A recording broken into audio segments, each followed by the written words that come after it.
अस्सलाम वालेकुम everyone. I hope all of you are doing well.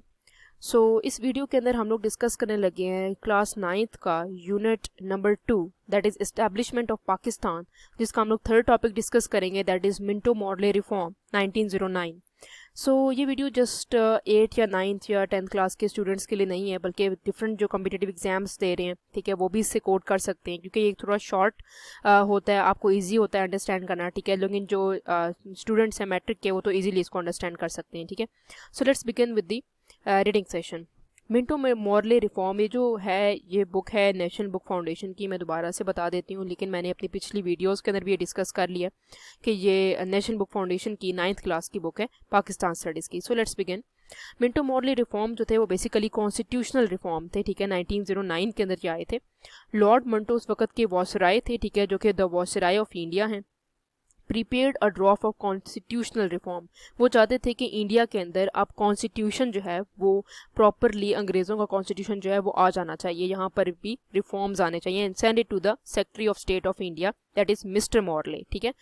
तो मिंटो जो थे वो बेसिकली वॉसराय थे, ठीक है, मिंटो, और मॉडले कौन थे? Secretary of states of India, ठीक है, वो भी मॉडले थे, ठीक है। तो बेसिकली दोनों ही अंग्रेज़ थे, ठीक है, और वो चाहते थे जो कि बेसिकली ब्रिटिश गवर्नमेंट भी चाहती थी कि इंडिया के अंदर ब्रिटिश जो रूल है जब वो लागू हो गया है तो क्यों ना कॉन्स्टिट्यूशनल रिफॉर्म्स भी ब्रिटिशर्स के ही लागू हों, ठीक है।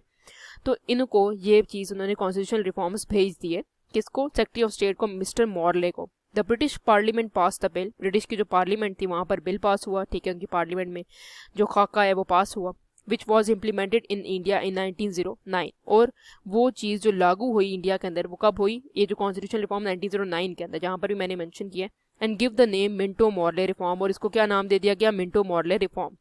The Syrian provision of reform war mentioned, इससे कुछ जो फीचर्स हैं वो यहाँ पर मेंशन किए गए हैं। That is the first one is the Muslim demand for a separate electorate of Muslim was accepted, ठीक है। जो मुसलमानों ने 1906 के अंदर शिमला डेप्यूटेशन के अंदर ये कहा था कि मुसलमानों की एक अलग से सीट्स होनी चाहिए ताकि वो इलेक्शन लड़ सके और उनको रिप्रेजेंटेशन देनी चाहिए, वो एक्सेप्ट कर लिया गया।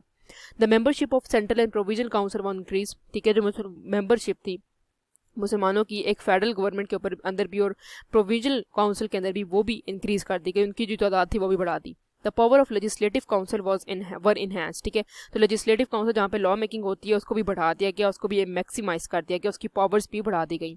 Indians were included in the executive council of the viceroy and in the provisional executive council. तो बेसिकली इंडियंस को भी, इंडियंस के अंदर सारे आ जाते हैं, ठीक है, यहाँ पर मुस्लिम्स भी हैं, हिंदूज भी हैं, उसको इंक्लूड करते हैं एग्जेक्टिव काउंसिल के अंदर भी, मतलब जो ब्यूरोक्रेसी हो गई या जो लॉ को इम्प्लीमेंट कराते हैं, ठीक है, जो इन्फोर्स कराते हैं लॉज को, ठीक है, उनको हम लोग कहते हैं कि एग्जेक्टिव्स हैं।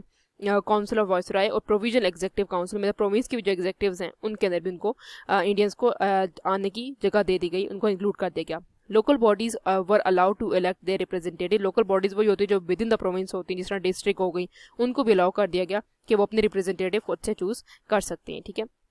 अब अगर इसका एनालिसिस करें कि यहाँ पर लिखा हुआ Minto Morley reform 1909 were fruitful for Muslims as a demand for separate electorate was accepted, recognizing Muslim as a separate nation, the membership and power of legislative council were increased। तो basically इसमें कोई शक नहीं है कि ये हमारे पास एक सक्सेसफुल, इससे मुसलमानों की भी जो मेंबरशिप थी तो और जो पावर थी वो लेजिस्लेटिव काउंसिल में इंक्रीज हो गई। So that's all from my side. If you have any queries you can ask me in the comment section. Please like, subscribe and share my channel. Thank you so much for watching.